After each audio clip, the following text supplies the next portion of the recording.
Hi, George. Hi, George. Happy Wednesday. Happy Wednesday. It is wine day. Wine Cheers to you, Wednesday. friend. Ooh, that was a good cheers. That was a good cheers. Maybe. Or maybe it's Chardonnay. Chardonnay. I feel like you definitely need to say that on the recording. Like, Chardonnay. Well, that's good because we're recording right now. Oh, hi, everybody. Happy wine night. Happy wine night. We're drinking Chardonnay. We're drinking Chardonnay. Cheers. Cheers. We're not sure how we feel about it. Yeah, it's a little, I mean, it's like oaky. Do you think it's sweet, though? Or It's like a little sweet, and then it kind of kicks you. because Ryan was In the like, throat. it's so sweet. Like, my husband, when he tried It's this definitely last not time. so sweet. Okay. I am missing Rieslings in my life. I'm going to need you to They don't have them supply when us with the Riesling somehow through your wine underground connections. I feel like we need to look into like a wine subscription where they I got a voucher for like a wine something. I don't Wink, know what it is. or I've like looked into a couple of them. It's in my backpack because I meant to show it to you. It's in my backpack. To you the last It's time really I old, gave you. my toolbox, It's next don't you to know? a KiwiCo coupon that I was going to give you because I love that. Oh, like your the actual Kiwi crate. backpack. My actual backpack. What? I don't know. Did you I think thought I you had like a secret? I thought you like had like a little place you like file away things. I don't know. Did I call my backpack? We call each other random things all the time, so yeah, I don't know. No, I don't call a shelf a backpack. I call it a shelf. That's true. All right. Anyways, this is Went Chardonnay from Riva Ranch Vineyards. Starts out a little sweet and then is a little oaky.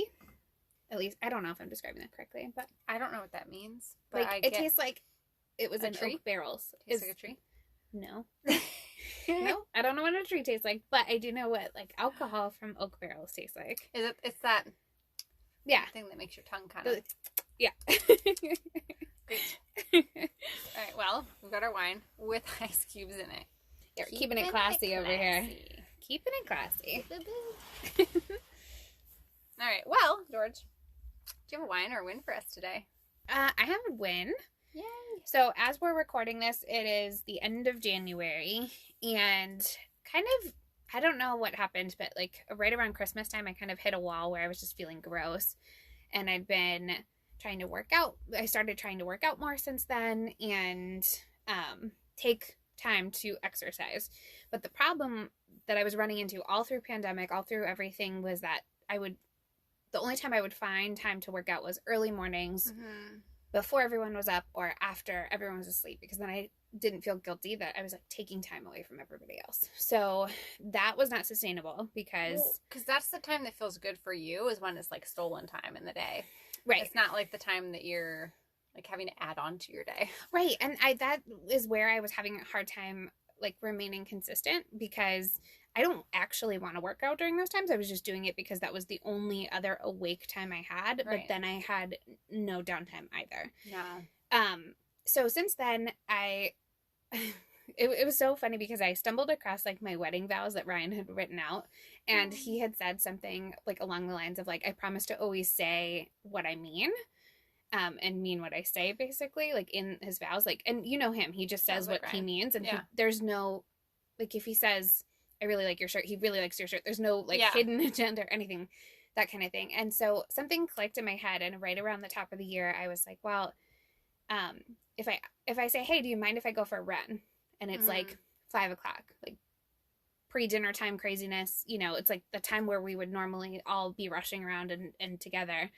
That's time I normally would have felt guilty asking or saying, like, because I don't have to ask him for permission, but I would have said, hey, does it bother you? Or I would have felt like it would have bothered him.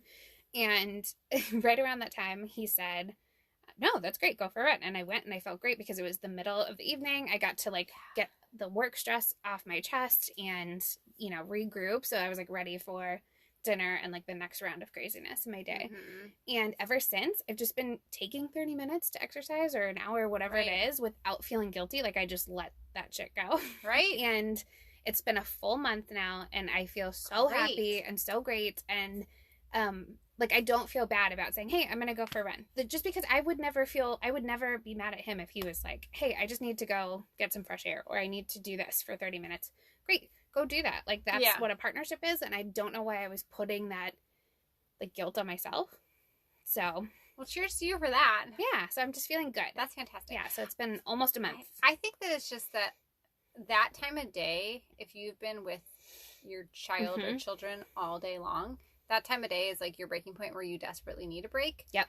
So I think it's hard to shift and realize, like in your case, your husband's working too, but he's upstairs, not most of the time. Yeah, it's like sequestered except for his like a lunch break. So like when he comes downstairs, he's exhausted from working, but also hasn't been with the tiny human all day. So like when you ask to go, he probably is legitimately okay with it. Whereas if he asked to leave at 5 o'clock, you'd probably be like, I can't. Right. No, not a good time. I mean, you'd probably say okay because you realize he needs it, but internally, like that's like the worst time for me because I'm like, no, like I can't. I've actually started. A lot of times either exercise, like I put the kids in a double stroller and go for like a long walk with them, or I'll exercise like during nap times. So like that like 5 o'clock time right before dinner is when I'm usually ready to just like take a shower or something, and I'll be like, do you mind if I just go take a shower real quick? And I'm like, sometimes it'll be if he's my husband's downstairs, it's like 4 o'clock. I'm like, I'm really just gonna get my shower and get in my pajamas. But it's like that, like just quiet for like 20 minutes that just like refreshes you for the evening. It like changes your mindset. And that was the thing is I was finding I go back and forth like every few minutes from my toddler voice to my Zoom voice and then back to my toddler voice. And it was just I was feeling just so outside of myself. And I think if I take that break, I've been trying to time it where I go for a run like right at sunset because then it's pretty. I feel like refreshed. I'm by myself like or I'll do, some kind of workout video or whatever. And then I come back and I'm nicer to him. like I'm not taking your out on nerves him. I feel like your nerves just get like ugh. Yeah. I just can't. And at the end of the day, I've been going like on average for like 30 minutes. So I'm gone for 30 minutes. Maybe, if you add 10 minutes on for me to like change or stretch or whatever beforehand. And then I'm back and I'm in a much better state of mind. And I just don't feel guilty about it like I would have a month ago. And it's just been such a great thing for me. I feel like it's a really great release. And I'm also feeling like it's accomplished kind of thing. So anyways, I just let go of mom guilt in that one little section of my life. You're not getting refreshed if you're feeling guilty about it. Yeah. And why? You shouldn't. Right. And in this whole month, never once did I come home where he was like feeling annoyed that I was gone or, and of course he could be like, hey, I had a really hard day. Can we wait or whatever? And then I'll go at bedtime or do it another time. Yeah. Sure. But like a one-off is different than me like projecting guilt that that he has or putting on myself some weird opinion that he does not have. Well, these moms feel like we need to be there for everything. Yep. In case somebody needs us. Yes. Because usually somebody does. Like if you're there, they need you. Right. If you just run away from the house and don't look back. Yeah. Figure it out. Right. I did. I set my Apple Watch to do not disturb like during my runs. Nice. But there's like a breakthrough option. Like if somebody calls you twice, then it breaks through. So like, or I can set it for him, but like, because I would leave on runs and he would do like a group text with our family and I'm like, and I'm just like running around. And it's not even that I'm mad at that. It's just like, I'm not separated then from that like mindset. So I was like, okay, well, if anything happens, you have to call me twice. So, well, and you have your wireless earbuds, which you and my husband finally convinced me to get some. Amazing. Yeah. Like life changing. Right. Like when you're not tethered to something, it's a whole game changer. Freedom. Yeah. Well, that's great. Yeah. I'm really happy for you. How about you? Are you whining or winning? I'm winning also. So if you remember my crazy check from a few weeks back about my dog and how he lays in my bed with me and like makes my hips all out of alignment because we had to get a new mattress pad that's like fluffy memory foam and it's fantastic. But like, I don't know. We joke all the time that we don't know how old we are because I swear reach 30 and like something happens. I saw a meme today that I just read to Ryan that said, in your 20s, you party all night, wake up backwards on a coffee table just in time to go for a 5K run. And then you buy the wrong pillow in your 30s and it's like, put me in hospice. I saw that meme because I have multiple times bought the wrong pillow and it's horrible. I'm like on a never ending hunt. So I bought this pillow finally that has like 50,000 reviews or something on Amazon and it's been working out. But the mattress pad was a big thing too because our mattress, like, I don't know. But I'm like broken now. Like I have to sleep on my back because if I sleep on my side, like my hips will be out of alignment the next day and it's horrible. But I was talking to my husband about it because I was starting to get, the reason we got the mattress pad is because my back was just killing me again. Yeah. And because of how our mattress was just not wearing right. And so we got the mattress pad and it's been going fine. But all of a sudden my back started hurting like that again. So I was talking to my husband and I'm like, I don't know what's going on. Like, it still hurts. I don't know if I'm like, because I've been exercising too. I've been trying to be really mindful. Am I like not stretching properly or something like that? And I realized, probably the fact that, again, my dog sleeps right next to my like hip on the mattress pad. So it's like caved in. And I know that you're supposed to like rotate mattresses and mattress pads and things like that. And we are very bad at that. So I was kind of just talking through with him because he'll see me like, I'll like literally stand up and it's like my back gets like locked and it needs to kind of like, I don't know, pop into place or whatever it's doing. And he's like, are you okay? Because I'll kind of like hobble across the room until it like clicks back to where it's supposed to be. So I was just kind of talking to him about it. And so he went up to bed the other night before I did. And I get a text from him and he's like, hey, I rotated the mattress pad. So husband of the year. Let me know what you think. Like, let me know tomorrow if it helped you. And I was like, thank you. Because of course you have to like take the sheets off and like rotate it. And like, that's a king size bed that has, it's like a sleigh bed. So it has like the front and back, whatever headboard and footboard. Yeah. So it's like it's a to do. It's really great. I did a hand motion that nobody can see. It's a whole thing to do it. So I was just really appreciative. I was like, oh, you're so sweet for doing that. And then I came to bed that night and he was already asleep because he had an early meeting the next day. And like he had super fluffed my pillow all up and it was like ready. And I laid down and I was like, this is great. Rotating it helped so much. And the next morning he was even like, how was it better? Did your back feel a little better today? And I was like, I don't know which is a bigger win, like the back feeling better or like the husband proactively like just like feel like it's like the little things feelings, that it's like the things like that just make you feel good that somebody like heard you and then just did something. I don't know how often you're supposed to rotate your mattress pad. I should probably research that because I have this problem regularly. Yeah, I don't know. We have a Tempur-Pedic that I think you're supposed to rotate, but it's so heavy that we just never do. And I did notice since we moved in that it like, because when we moved, we didn't have the bed right away. And then it was like super fresh when we moved in. Well, probably like fluffed back up because it wasn't having you. And I thought about that too. I'm like, I could probably like take it off and let it like refluff or whatever. I don't know how this stuff works. Maybe like a gel every month? Every quarter? No. Man, I saw this There's lots of things YouTube video of this family, and they have their life together. They have this, like, schedule of quarterly things they do. Like, every quarter, like, they have a day each quarter that's, like, change this filter and do this filter. Like, they just do all of those things in one day. And, man, I wish my life was They don't have toddlers, do they? No, they do. They have one toddler. Okay, well, I don't like them. I know, and they both work. They do have help with their kids 2 days a week. My husband and I were saying that, too. Like, we've done a lot of organizing throughout pandemic, and our garage is at a place where we probably just need like a day where we don't have some like our children around and we could knock it out. But the fact that you can never finish anything, you can't, and it's just like, okay, I don't want to do it because I'm gonna because a job like that, you make it so much worse before you make it better.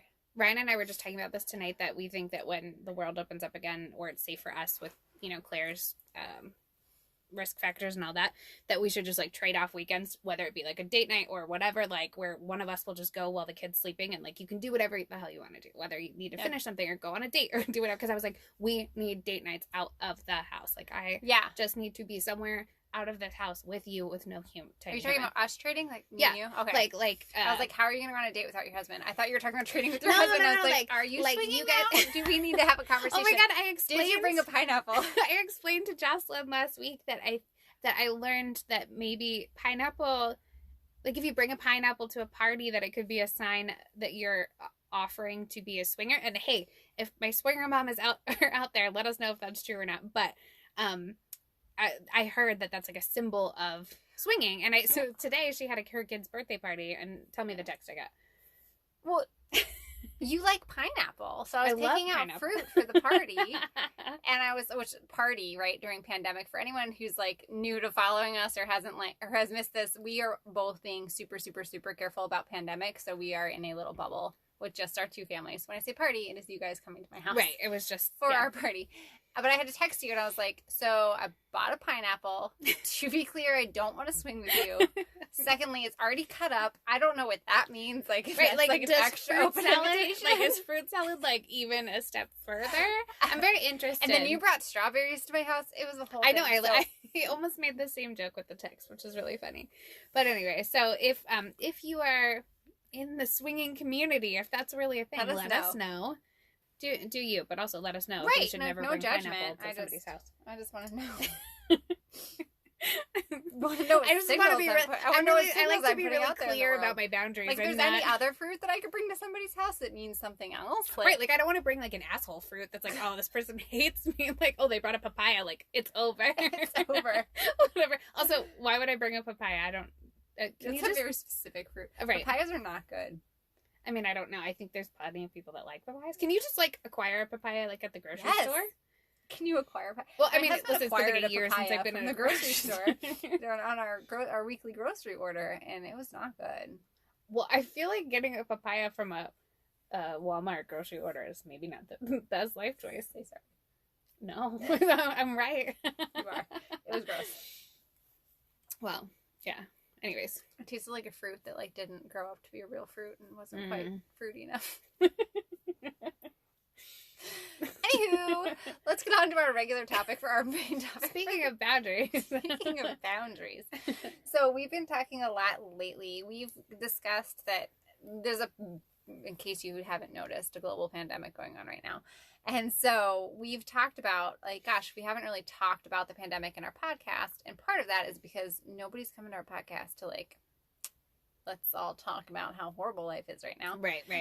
But also, I kind of think a spin on that I wanted to kind of talk about today is I've been thinking a lot lately about all the things that I've learned during the pandemic so far and, like, life shifts and boundaries that have happened because of this weird life we're in where we can't say yes to all the invitations and things like that. We have to stay home and we have to keep our families protected. So I wanted to kind of talk about just that today and a more like positive spin on it of just things that we've learned, things that we are going to take forward if this never ending train we are on ever stops.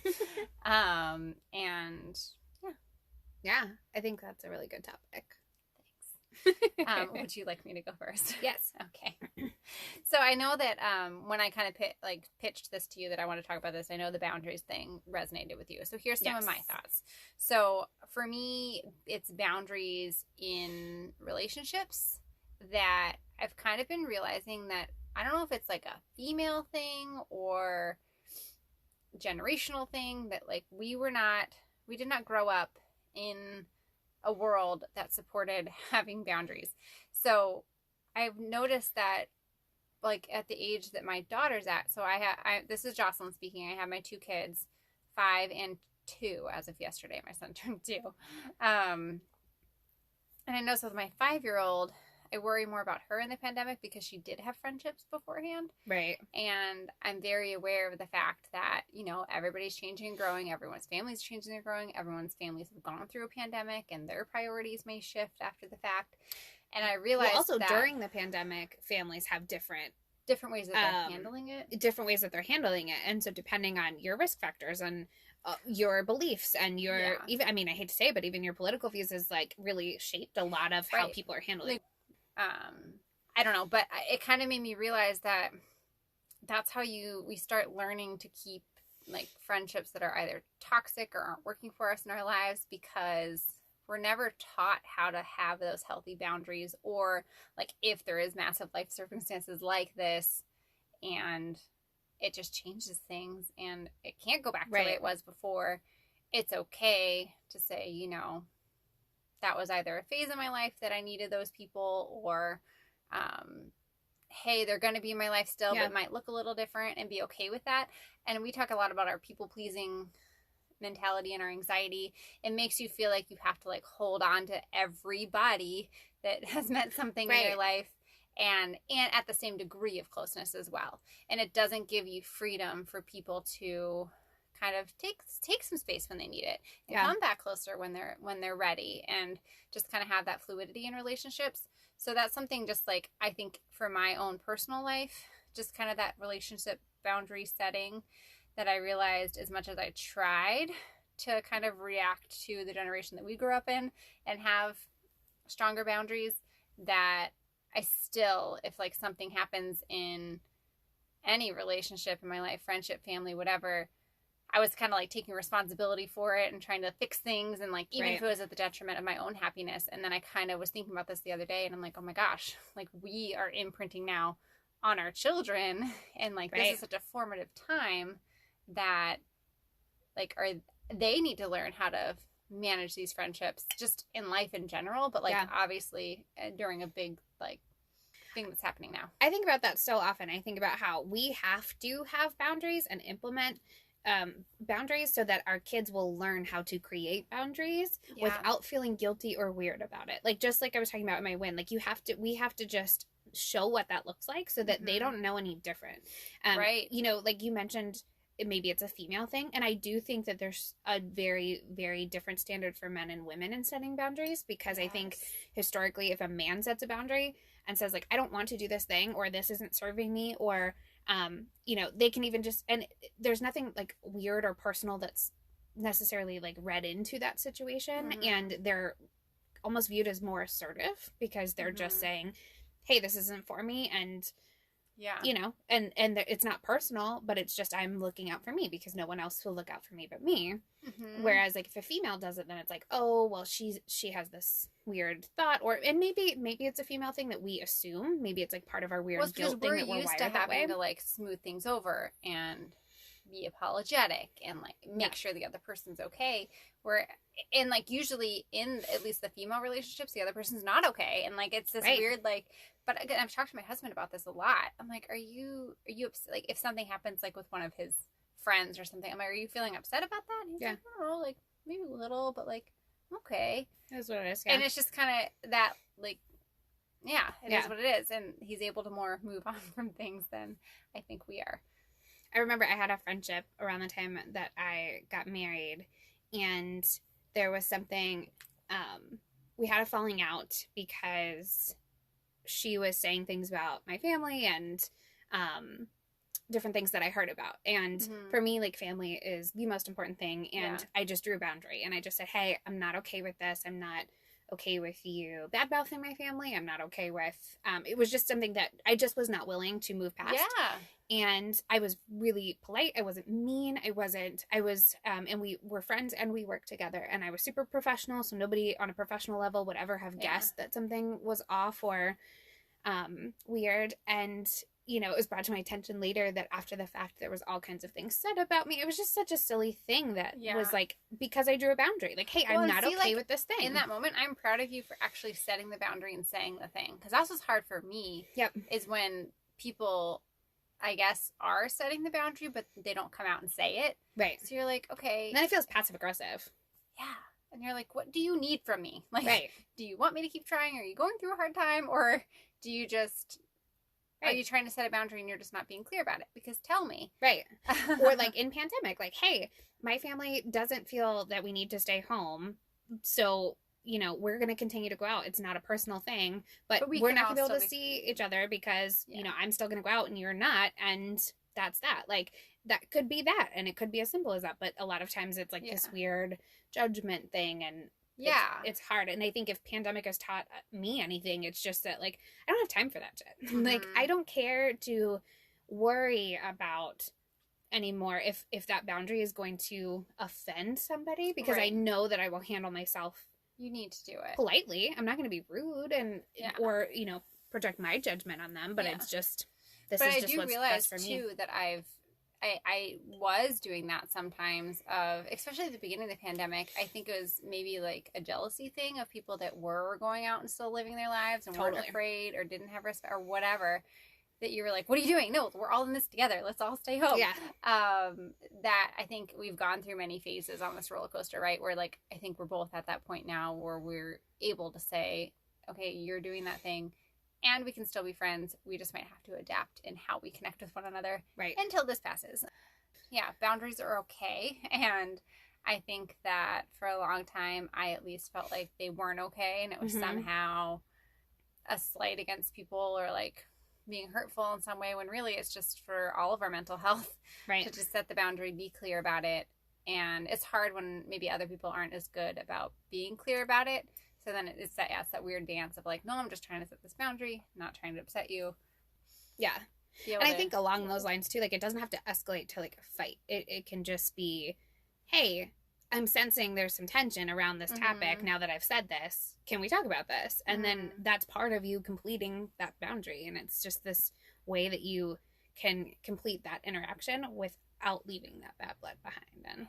And it's so hard. I mean, it's really uncomfortable. But interpersonal relationships are I think I realized that so much in the pandemic as well. It's just how complicated all of our relationships are. Mm-hmm. We all just bring so much to our relationships that have nothing to do with the actual relationship. Right. It's just all of our past and our baggage and our past relationships that we bring into these friendships and romantic relationships and family relationships that have nothing to do with the actual relationship. And so I think with all this extra time and having anxiety as we do, I have been really evaluating kind of some of those driving forces and realizing, like, okay, how much this is about this particular relationship and how much of this is about all this other stuff that I'm bringing into it, and wanting to just own. I think part of the boundaries as well is wanting to own what my part is in it and being able to let go of the parts that aren't my part. Yeah. Right. Like, hey, I'm responsible for me and my, bubble, and that's all you can control. And it's helpful when you can let go of the things that are outside of what you had control of in that situation. Yeah. That's definitely a good takeaway from pandemic. Right. And I mean, we've talked about Glennon Doyle in this podcast before. Her book Untamed, if you have not read it somehow, like, if you're on the interwebs at all and have not come across how amazing this is, because I feel like maybe it's just because I follow her on Instagram, but I just feel like she's like a ray of sunshine. Anybody that's ever read this, she's amazing. But one of the things that she always says is, we can do hard things. It's kind of her I have that down in my notes for the show today. That's too funny. Yes. Because we can do hard things. Yeah. Or as Claire says, we can do hard things. We can do hard things. Your daughter's so cute with her, I can do hard things. Yeah. But it's true, and it's such a good mantra. And relationships are hard things. Like, it's hard to be vulnerable and at the same time set boundaries and just be confident in yourself. And that's a hard thing. And then, I mean, there's a whole separate, like, physical hard things, right? But the mental aspect of it. Well, and with that, like, the hard things, what my takeaway has been is, like, to run at the uncomfortable situation so that I can just squash it, because the last thing I want to do is, like, especially if it's with Ryan or, us or whatever the situation is, like, I don't want any weird energy. I don't have time for it. We have only us in our little pod. Like, I just want to address it and then be done with it. And, that has been, like, a really great habit, because before pandemic, when life was so busy, it's easy to just say, okay, I'll deal with that another time. I'll deal with it another time. And then this, like, rift can grow. And you carry it along with you. Yeah. And that's heavy for you to carry, but also damaging to the relationships in your life. And now I'm just like, okay, I'm feeling like weird energy. Can we talk about this? Or even with work, it's like, I'll do the thing that I want to do least right away because I just want it done. I don't want to feel that angst. I don't want to feel that. I just, the world's in turmoil enough. I don't want to also be worrying about, did I answer this email to this person that made me uncomfortable, or, whatever. Do you feel like that angst was functional for you in some ways? Yeah. Mm-hmm. Isn't it funny how our bad habits, like, there's a reason that was there, that you would put the hard things last, because that angst was doing something for you. Yeah. Or it was, like, oddly comforting because you were used to feeling that way, or... Yeah, sometimes I wonder too, and I think, as we joke about being, like, recovering people pleasers, but I think when I was younger, I really only knew how to function in a state of angst, because it also was tied into, like, procrastination and different things that would make me feel anxious, and then that's how I would get things done. So then that was my learned pattern, and now I'm realizing I can get things done really well without that sense of angst, and then I'm happier in the rest of my life. And there's still things I have to check myself on, and there's still days where I'm like, why did I stay up till this, or what, too late, or why did I wait to do this thing I am working on, or whatever. Because we have a lot of competing priorities at one time. Right. So it's that weird fine balance, but what I'm trying to just do is not ignore it. So I'm trying to actually like evaluate it for what it is, so that even if it is the hard thing I put off, at least I know exactly what it is. I'm not finding myself procrastinating or waiting to deal with it, and then or prioritizing that last, and then getting in that situation and feeling even more overwhelmed because it's a bigger commitment than I thought, or a bigger problem than I thought, or whatever that might be. Well, naming it and finding a place for it, I think, helps too. Like, okay, I know I'm doing this, and I've set aside X time at this point to do this thing. Yep. That helps a lot more than just having it be in this. I always think of this just like just like storm of an ocean in my mind. Just like all these things that are going around. For me, it helps me to write things down or put it on a schedule or whatever so that it's at least out of my head. Yeah, put it out of your head. Give it a place to live. And then when you look at it, then you can prioritize. Hey, this is what's most important. Then it feels a little less hard. And that's when you realize you can do hard things. Right. And because we can take everything a chunk at a time, you know? Well, and like, I know you'll text me when you're staying up too late and you know you have a meeting in the morning and you're sitting under your weighted blanket, which, by the way, if you don't have a weighted blanket, I have one. Jocelyn got me one for my birthday. So then I got you one for your birthday because I was like, this helps. It does. It just makes you feel so calm. Yeah. And just centered. And But set an alarm on your phone for how much time you're allowing yourself to watch TV before you get under the weighted blanket. Don't do it while you're in the blanket because you'll never leave. You don't want to leave. It just calms your whole body. But to that point, when you'll text me and you're under the weighted blanket, I'm like, great, enjoy. Yeah. Have a great time. Because if you're sitting there going, I shouldn't be doing this. I should be going to bed. I have this meeting in the morning. Yeah. It's not. Then it's pointless. Might as well just go to bed. Well, and you're that's not getting the benefit of that and to be in the moment. Right. And we have to prioritize having joy for ourselves or like having a break for ourselves that feels good. And I wrote that down as one of my things too, is like before pandemic is I would have a hard time like taking time away from my family and saying, I'm going to go do this thing without feeling guilty. Mm-hmm. And then so when pandemic hit, the only time I was not with my husband or my daughter was when I was working, you know, and Ryan had her because we were all three at home. Right. And I had to, like, it took months before it happened. And I remember I signed up for this online, it's like a motivational speakers like conference. She did a virtual one. And it was over a Saturday and I was like, I'm going to take this whole day and I'm going to do this. And Ryan's going to be with Claire and do you know, I could not enjoy a minute of it because I was so burnt out and so tired that all I wanted to do was sleep. And then I felt like I had given myself just another thing to do instead of just doing what I needed to do, which was just take a freaking Saturday and sleep it off because I wasn't taking any time that wasn't work. Right. But there's that piece again, too, where you feel like you need something that you're doing. Like, hey, I have this conference I signed off on. Like, I don't see you in a million years walking up to your husband and being like, hey, I need to sleep for 8 hours. And you can just watch Claire right now. Right. And there's nothing wrong with that. You need, and that's okay. Right. And I think of how hard we work, both my husband and I and you and everybody. It's like, it's okay to say, I need a day to sleep and I need sleep and I need you to do this. Like and that was another shift that helped me was reminding myself to ask when I needed that help because Ryan, when it first started, we were just adjusting and figuring out how are we going to do this. And then I was doing everything with Claire and everything with work. And I just hit a wall because at first we were thinking it would upset her if she saw him in the middle of the day and then had to go back to work. She wouldn't understand. And she was a little bit younger at that time, obviously. Yeah. But then finally I had to be like, I need you to come down and give her lunch because I can't work and take care of her in the morning and then also wrestle through lunch during that like throwing food phase.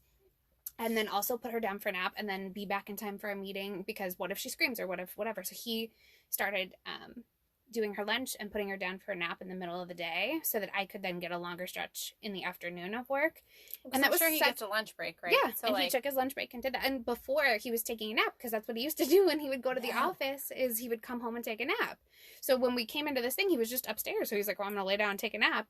And part of me felt guilty about saying, hey, I need you to like step in, and he has no problem stepping in. He was trying not to upset her by coming down, but what I didn't realize is I was putting off like asking for the help, and because I didn't want to seem like I couldn't do it or I don't know what it was. You want to be able to do all the things, and you don't want to make somebody else that you love not be able to do a thing that helps with their well-being, but then you're putting yourself at the bottom of the list, and that's not. Yeah. What other pandemic lessons do you have? We've talked a lot about our anxiety, and I think that that's also part of the boundary. And just, I think that during this pandemic, I have labeled my feelings as anxiety more than I ever have in my life because I think I've had to slow down enough that I couldn't avoid it anymore. Right. And I don't even know what that is because I feel like I've had people around me in my personal life that have had depression and experienced those feelings, but I don't feel like anxiety gets talked about as much or labeled as much, at least in my personal experiences. Yep. So I think I just didn't even realize that that's what I was feeling that was making things so much harder for me. I think that's too fascinating because part of it is that anxiety feels like it's not something you really want to advertise because somehow it also has a stigma around it. But also, you had really high functioning anxiety, which is what kind of what we talked about in our last episode. And in pandemic, that only functions for so long when you're like, you can't get away from it. Like, you are never leaving it. It's and you're doing hard things all day long. It makes it so the pandemic has just hit my anxiety in a special way. Right. And then by the end, and it's like that 5 o'clock hour or whatever time it is, you just hit that wall in the middle of the day. And it's, so it made it much easier almost to kind of have to say, like, there's no other thing that this is except for anxiety. Yeah. You know what I mean? Because we couldn't say I'm busy or I'm this or I'm that. Yeah, you can't ignore it. You can't just fill your mind up and your day up with so many other things. Right. Like, I've become a little bit of an insomniac in this time because it's okay, when the house is quiet, it's kind of addicting. I'm like, I just want to watch TV and sit here under my blanket and chill. But also, your mind doesn't shut off because you're just like, well, I've got all this stuff, all these worries to think about. And then you realize, like, oh, that was always happening. I was just filling up my time. Right. And trying not to think about the anxiety that's happening. So I think labeling it, owning it, having it be a part of my life that I accept and can just then deal with. Yeah. Rather than trying to pretend it's not there. Yeah, I think that's such a great point. I guess shifting from the boundaries.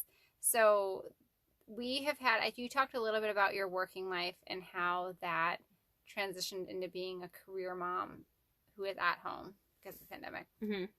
I think for me, being a stay-at-home mom, it's funny that I honestly, it's almost like I was afraid to be at home too often with my kids because I'm like, well, what am I going to do with them? Like, they need entertainment. They need all the stimulation. They need to be learning. They need to be socializing. They need to be doing all of these things that, again, are these external factors that I think during the pandemic I have kind of trying to take stock of what is it that I actually want and what is it that my children actually want. So my daughter, who is now 5, it's funny because my husband and I used to get so frustrated. We would go out for these activities. We take her to her classes and everything, or play dates and whatever. And at the end of the day, she would be so upset to have to go to bed because she's like, I didn't get any time to play. We're like, what? Right. What are you talking about? Like, right, and you literally you spent so much time dedicating to driving back and forth and planning out the perfect extracurricular kind of thing that was like in her life. And so I can imagine hearing that you're just like, what? Like, excuse me? What? Yeah. But we realized, and I was it's before pandemic even hit. I was starting to realize, and my husband can attest to the fact that we had these conversations of, I think she just wants to just free play more. Yeah. But it was almost that, like, my own anxieties, right? If we're just at home and we have all this time to fill and I'm like, what am I doing with my day? Like, I'm a stay-at-home mom. I stopped working to be with these kids. So I should be filling their day with all these stimulating activities and just being okay with the fact that, okay, no, we can just be at home and they can free play. And even when they're developing doing that, and flourishing, there's 9,000 things that I am doing that is sustaining their lives and, you know, keeping them healthy and active and just keeping our day going, whatever. So just kind of being forced to stay home, it's been kind of eye-opening for me personally, and just seeing how much my kids do just, I don't know the right words, like they're like flourishing and learning and just being themselves. And obviously my son just turned 2, so he's been kind of just in the infancy stages during all this anyways. But especially with my daughter, just seeing that, okay, she can't, obviously she wants to still go.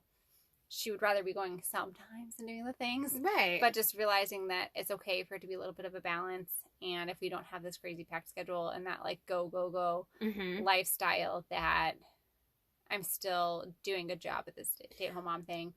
Well, and I wonder, too, like, I watched you today at Gavin's party, and, like, I watched you, like, get down on your kids' level on 2 different, like, both with Gavin and Aria, and, like, just kind of be really present with them in that moment. And I feel like before pandemic, most people were just, like, really addicted to being busy versus the actual desired outcome of the busyness, like of why you're making yourself so busy. And, you know, it's like all of those things. It's like you're doing this because you want this outcome for your kid, for them to feel supported and engaged in all these things. But really what your kid is saying to you is like, hey, like, I really would love to, like, just play and hang with you and be with you and, like, you're then taking the opportunity now to develop with them in the way that they're asking for that. Yeah, being afraid of that stay-at-home life and then having to be jolted into just, no, this is us. Like, we just got to, and you have to be, it's like, so vulnerable, right? Because then you're responsible for everything. Right. And right, you're the teacher, you're the everything. And the way that the outcome of that then feels like really heavy. But part of that, I think, and this is something I took from pandemic also, is that I started comparing myself to other moms and the Instagram moms and all the things less during pandemic, I feel like, because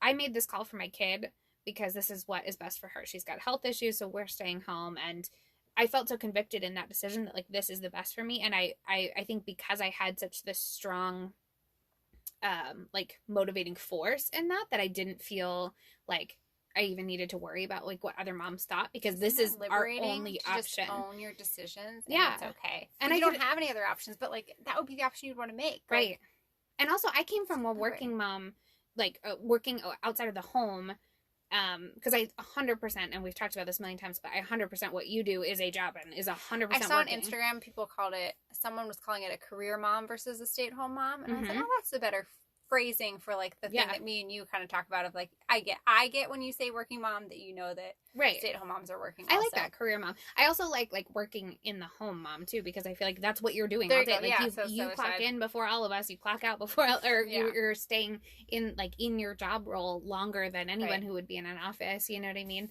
Either way, we're all crushing it is what we're trying to say. Totally. So, it's like, cheers to all you mamas out there. That's right. Cheers, mamas. But I guess the whole thing is just, like, feeling convicted and doing what is right for you and your family. And that's part of, ties back into boundaries. It's like, you have to make this boundary for your family and what you know is best, and you have to just go with it. And whatever your gut says is important. And that's been liberating. And I think that's, like, a blessing I got from pandemic, is I don't care what the other moms are doing, because this is what works for Claire and our unique circumstances, and same for you guys, you know what I mean? So, and when you think about the tiny humans in our lives, like, that's all that they don't know about, all the other things that are like hurting, that us moms are worrying about. They just know what's happening in their home and what's best for them. And then at the core of it, that's all we care about, is that they're okay, that our tiny humans are okay and content and feel safe and happy. And do you think there's a lot of do you think that, like, the working in the home, or, quote unquote stay at home moms are faced with a lot more of that, like, comparison stress, because, like, with your other stay at home moms, like, how they're filling their time? Do you think that there's ever this weird feeling of, like, oh, she did this, so I should be doing this, or vice versa? Sometimes I think it depends on the person.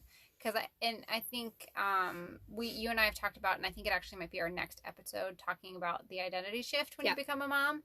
And it's interesting, and the pandemic has given me lots of time to think about my own identity shift and just, like, other people that I know, because I think it depends on the person. If they're having a harder time letting go of that identity piece that was being a career person, career human, then I think they themselves have a harder time, and they themselves compare themselves to other moms and feel like they should be doing all these things. Then I know moms that are just totally content with what they are doing and comfortable with their family, and those are the ones that I try to take cues from, because I feel like I could stand to be more like that. So yeah, I think it depends on your own identity. Yeah. And that's such a huge thing, is that however you're taking care of your kids, you are doing an excellent job, and you're doing it with the best intentions. And it must feel so hard that when you and I know I got this feeling when I would say, oh, I'm putting my kid in daycare, and I had stay-at-home moms tell me, like, oh, don't you, or how do you feel about somebody else raising your kid? And that's so judgy. Right, that's so judgy, and also that's just not true. I mean, I certainly find silver lining in pandemic, and I've since changed what my work trajectory will look like. So that's a big thing pandemic. For you too. So talk about that. Yeah. So, and thankfully my company has been really, really awesome. And I know I'm really fortunate, because not all companies are created equal in this way. But since the pandemic has happened, they obviously are realizing business as usual is running, whether you're in the office or not. And my office has been closed since March. And they are talking about reentry now at the end of the summer, when things are becoming when they anticipate things will be a little bit more safer once the vaccines come out. But we still have the option to not go into the office if we don't want to. And so I'm going to stay home, and I am going to keep Claire home. But when it's safe, we will get a sitter to come. And so spend a couple of hours with her so I can get longer stretches of work done, but I'm not missing, I'm not dropping her off as early as I was pre-pandemic and picking her up as late as I was pre-pandemic. Because that's the whole thing too, right? You're just like, go, get her out the door. She has to be a place, and I have to get to work. And then back home, it's more, this way you get to...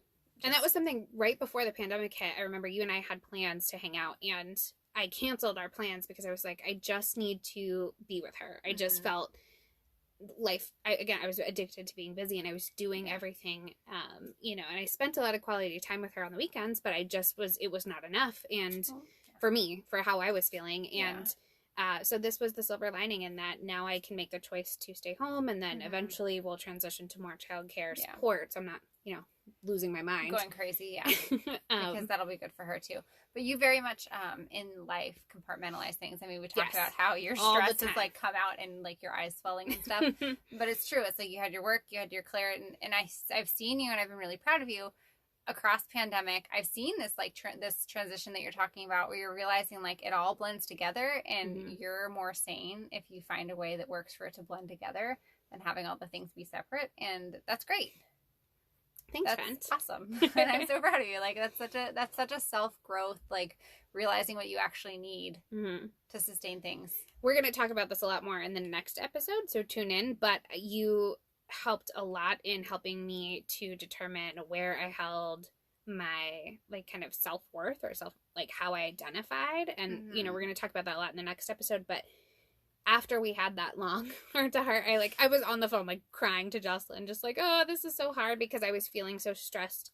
Like I wasn't doing anything well because I was doing everything. And I realized it was because I was holding like my self-worth into things that I could accomplish. And so that's what I'm trying to work on, is that it's not based on what I can accomplish, but rather like how I am approaching all those things. Well, in pre-pandemic, things could go in their neat little boxes. You could just be very busy, and all the things could get done. That's why I was addicted to being busy, because I could then check the box. Like so that was something that, and now I see was like a vicious cycle. So having all those boxes taken away, it's like, oh, okay. Yeah. Maybe there is a different way of doing things. So I'm really glad that that's been it is hard, right? Because we both have our really big ups and downs with the pandemic. So it's like trying to be on those up moments. I try to just really think about, okay, what have I learned? What have been the positives? What can I take away? Because we're all about self-growth.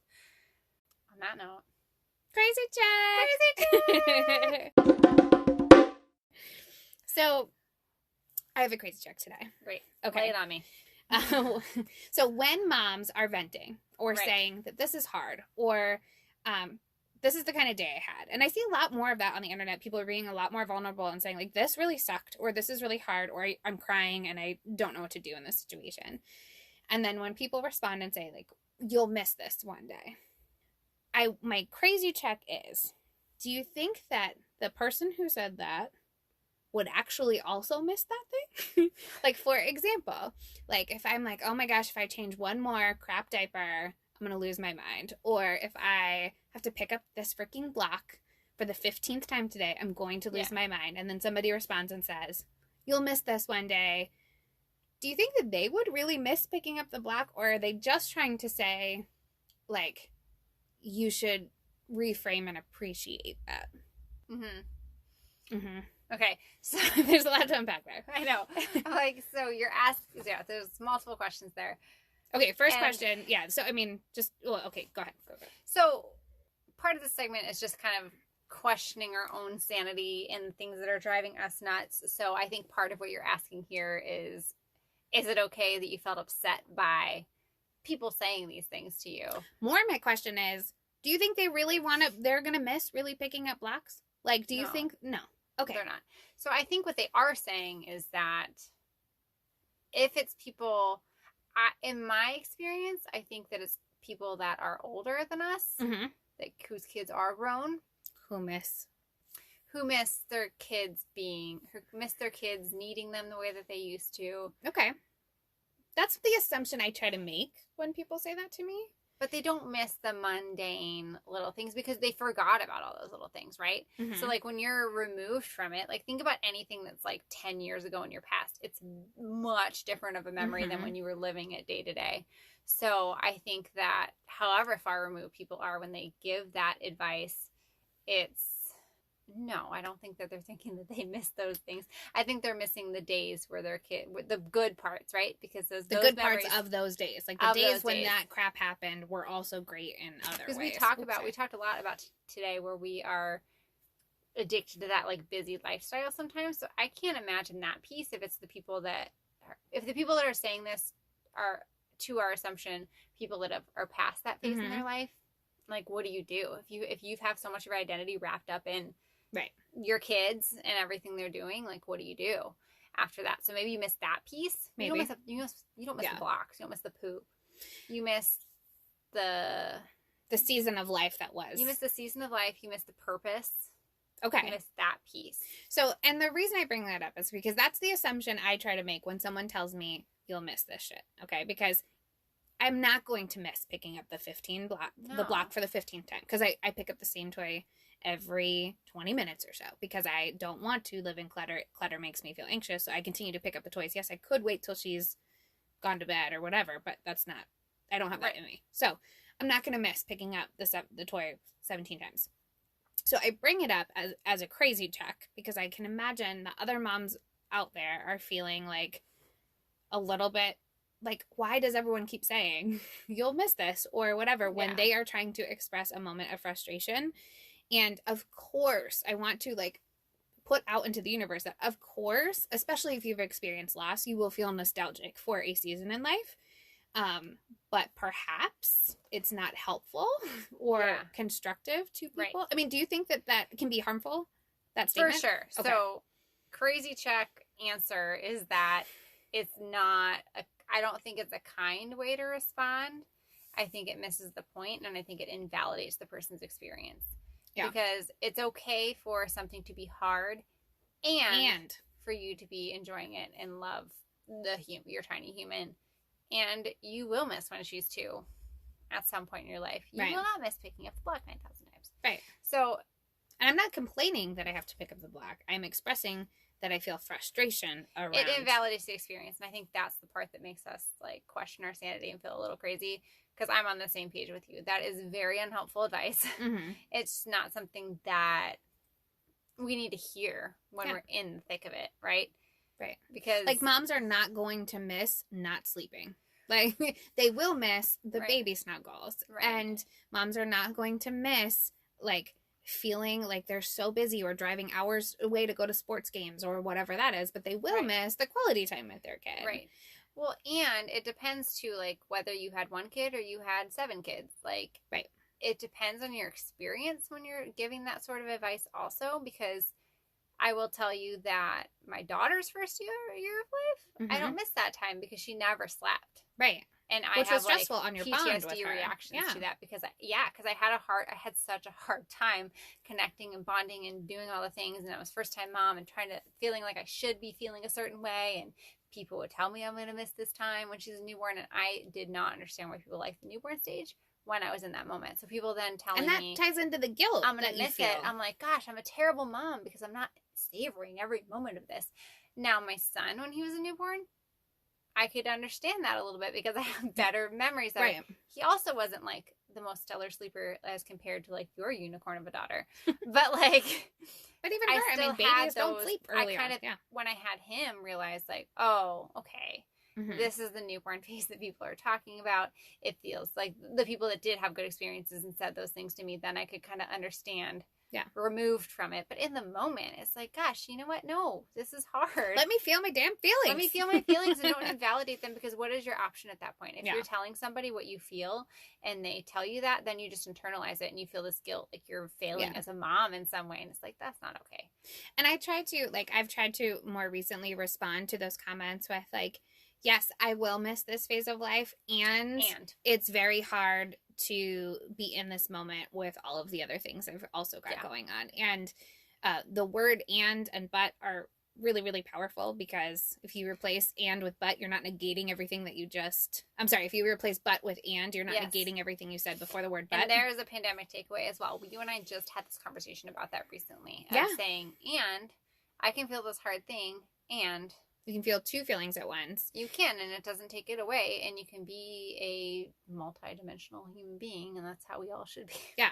So I am, and maybe I'm being presumptuous here, but I'm making a recommendation that the next time anybody interacts with you and they are expressing something that was hard to them, just let them know that you heard them.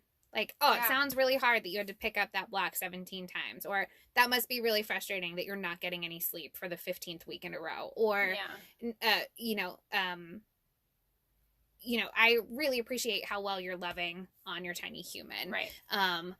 You're doing a great job, even though you're feeling frustrated. Something of that nature, instead of, you will miss this.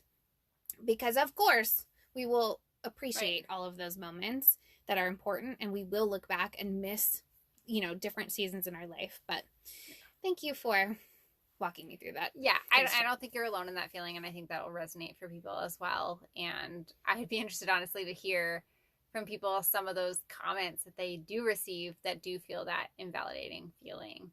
And maybe we can help reframe it. Let us know on our Instagram, what is the craziest...